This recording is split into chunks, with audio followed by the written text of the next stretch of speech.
You probably didn't notice when it started. There wasn't a single moment. No decision, no dramatic change. Just a Tuesday that felt a little quieter than usual, then a Wednesday, then a week that passed without a real conversation, then, somehow, a month. And if someone asked you to explain it, to point to the thing that changed, you'd find it difficult. Because nothing dramatic happened. Life just quietly rearranged itself around you, and somewhere in that rearrangement, something important got smaller. That's what today's conversation is about. Not illness, not crisis, just the ordinary everyday behaviors that research has found to quietly affect both our social lives and our mental health, often without us ever connecting the two. Before we go any further, everything I'm sharing here is for educational purposes only. Please talk with your doctor or healthcare provider before making any changes to how you care for yourself or someone you love. Here's my promise to you. By the time we finish, you will be able to name specific things. Not vague concepts, but real, recognizable behaviors that may be working against your well-being right now. And, more importantly, you'll understand why. Because understanding why is the thing that makes change feel possible rather than overwhelming. But before I get there, I want to ask you something that I genuinely want you to sit with rather than skim past. When did you last feel fully like yourself in someone else's company? Hold that. We'll come back to it. The first behavior is one that almost everyone over 60 does to some degree, and almost nobody recognizes as something worth examining. Shrinking the day. It begins, practically enough. You stop going out as much because of weather or traffic or the sheer effort of getting ready. You move fewer appointments to the morning because evenings suit you better now. You rearrange the day around comfort rather than engagement. Each individual decision is entirely reasonable. But research suggests that as the structure of the day shrinks, as more hours become unscheduled, unanchored, and spent indoors, something happens to mood and mental sharpness that builds quietly over weeks and months. Studies have found that older adults with less structured daily routines show higher rates of depressive symptoms and report lower overall life satisfaction than those who maintain a consistent rhythm of activity, even modest activity. Let that sit for a moment. It isn't about being busy. It isn't about filling every hour. It's about having enough structure that the day has shape, a beginning, a middle, a sense of purpose and movement. Without that shape, the mind tends to turn inward, and an inward-turning mind, in the absence of engagement, often defaults to worry. That's the part worth writing down. The second behavior is one that tends to develop gradually and is almost universally justified with very good reasons. Avoiding conversations that feel complicated. Older adults often tell researchers that they've become more careful about what they say, more selective about who they say it to, more reluctant to express opinions or feelings that might create tension or require emotional energy they're not sure they have. It makes sense. It's born of experience and wisdom and the very reasonable desire to preserve peace in relationships that matter. But studies have found something that surprises most people. The avoidance of authentic conversation, the editing out of real thoughts and real feelings, is associated with increased feelings of loneliness even in people who have regular social contact.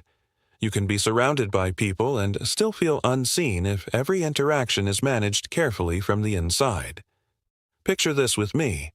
A man in his late 70s who has coffee with his neighbor every Thursday morning. They talk about the weather, about their gardens, about the news. The conversations are pleasant. They part ways feeling sociable. But he never mentions that he's been struggling since his wife passed. He doesn't want to burden her. He doesn't want to be that person. And so he goes home, having been in company, and feels quietly alone in a way he can't fully explain. Most people never connect these two things, the careful management of what we share and the particular hollowness that comes from being known only at the surface. The third behavior is one that has accelerated significantly in the past decade, and whose effects on mental health researchers are only now beginning to fully document. replacing active engagement with passive consumption. There is nothing wrong with television. Nothing wrong with scrolling through a phone or tablet. These things offer genuine comfort and genuine connection to the wider world. But research suggests a meaningful difference between time spent engaging, in conversation, in a creative pursuit, in physical movement, in anything that requires the self to show up and participate, and time spent consuming, where the self is largely passive and receptive. Studies have found that older adults who spend more of their waking hours in passive consumption and less in active engagement show higher rates of cognitive decline over time and report lower levels of meaning and satisfaction in their daily lives. The brain, researchers consistently find, responds to being used. It stays more resilient, more flexible, more itself when it is regularly asked to do something rather than simply receive something. Now, here's what surprised researchers when they looked more closely at this. The shift from active to passive often happens not because people prefer passivity. It happens because active engagement requires initiation. It requires the activation energy of beginning something. And that activation energy can feel harder to summon as we age, particularly in the context of low mood or diminished confidence. So, the behavior reinforces itself. Passive consumption is easy to begin. Active engagement requires a push. And without something to provide that push, the day quietly tips toward the screen and away from the self. If you're watching this and recognizing yourself in that pattern, and many people will, I want you to hear this clearly. It is not laziness. It is not a character flaw. It is a pattern that developed gradually and makes perfect neurological sense. And it can be shifted gradually, too. Remember the question I asked at the beginning. When did you last feel fully like yourself in someone else's company? I want to come back to that now, because I think the answer to that question and everything we've discussed are deeply connected. Feeling fully like yourself in someone else's company requires a kind of conversation that doesn't happen by accident. It requires being with someone you trust enough to say something real. It requires a day structured enough that you arrive at the interaction with something to bring. An experience, a thought, an engagement with life that gives you material for genuine exchange. It requires that you have been active enough in your own inner life that there is a self present to be known. The behaviors we've discussed, the shrinking day, the carefully managed conversations, the drift toward passive consumption, all quietly erode the conditions for that kind of connection. And when those conditions erode, the connection becomes harder.